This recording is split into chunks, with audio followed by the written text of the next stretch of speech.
Hi, I'm Jake Erickson, and today I'll be introducing you to the Pano-matic. Everyone knows that college students love to take pictures. It's one of our hobbies. But what they don't know is that photos are actually quite restricted in nature. They're limited to a 4:3 aspect ratio, which means that you can't actually fit all that much into one image. Panoramas are so useful because you can simply pan your phone around and fit a lot of content into one image. In order for one device to completely replace taking panoramas by hand, the device must render consistent results, so it must function better than capturing by hand, and it must be timely and cheap to design and produce. This would allow us, the producers, to sell the product for a cheap price. Our planning phase consists of 5 steps, the first of which is brainstorming phase, the generation of ideas, concept generation, and then we moved on to idea selection, the Pano-matic, and then we developed our economic plan and schedule in our Gantt chart, and then we will gather customer needs and we develop specifications based on those customer needs. And lastly, we want to reflect on the results thus far before we move on to the design and manufacturing phase. Here is our Gantt chart. It's about a 2-month process from the beginning of concept generation to the end of final manufacturing and production. And our next step is the concept testing phase of concept development. Our customer profile aims to understand our target market and better identify more needs from that market. So our example here, Mr. Tario, is a prime example of a generic college student who may be interested in buying a Pano-matic. It says here he studies cinema, so he likes videography and photography, and he enjoys taking pictures with his friends, yet he does not own a professional camera.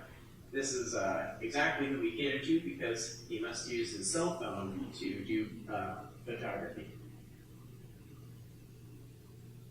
The use case conveys how the product will be used. It's quite simple to pick up. You simply place your phone into the top of the device, which is a part called the turnstile, and then you place the entire device on the ground. It sits on the other part, the base. The turnstile is the only moving part. So you would set the phone into the device, start the panorama, and then you would set the device on the ground, and then it would automatically spin the phone and the turnstile 360 degrees to capture all of its surroundings. The panorama would then end itself automatically and the device would stop spinning.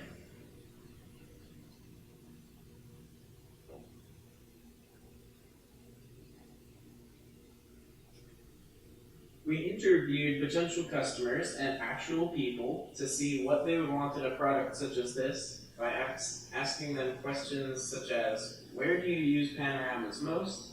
And what are some problems that you encounter when you take panoramas? We interviewed 6 people, so we got a wide range of results, but we were able to condense those into 4 common answers.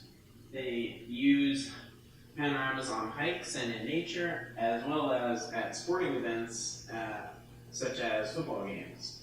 And they also use panoramas to take group photos of lots of people. They also require that the phone must be locked in place because they have trouble aiming the panorama either too far up or too far down, and then holding it steadily throughout the entire panorama. It's quite difficult. And lastly, it must not cost more than $20. Our product specifications were derived from that raw data, those customer needs, and we made a customer needs / engineering characteristics matrix to narrow down that list into only the most important ones. And from From there, we developed this QFD with to relate each customer need to its respective product specification. We ended up with 4 product specifications, the first of which is portability. It must have a long battery life to last all day on a hike, as well as being able to fit in a backpack to bring into a football game. Secondly, it must secure the phone safely for 2 reasons. The first of which is we don't want any harm to come to the customer's phone by slipping out of the device for any reason, as well as the other reason is to keep the phone steady throughout the whole panorama to guarantee a great result. Thirdly, the product must be cheap. This is important because college students are notorious for being economically challenged, so that is important. And lastly, it must render better results than a human. Our economic analysis has told us that we can reasonably produce each Pano-matic for $7.50. Now, this low price to manufacture was achieved by ordering Arduinos and 3D printing filament in bulk from overseas. And keeping in mind that our fixed cost is $10,000, we had to compromise on our selling price to meet the customer raw data that it must cost less than $20, and it also must give the manufacturers a reasonable break-even point.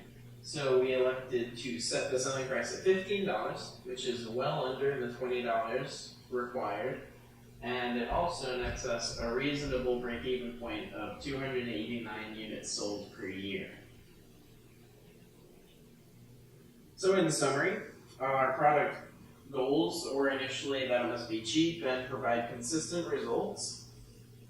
And in the product planning phase, we went from brainstorming to customer needs to specification development and all the economic analysis in between. And we developed our customer profile and use case to better understand and interpret that raw data into customer needs, which we then turned into product specifications. And lastly, we devised a way to make the Pano-matic as economically viable as possible for both the customer to afford it and for the manufacturer to produce it. Thank you.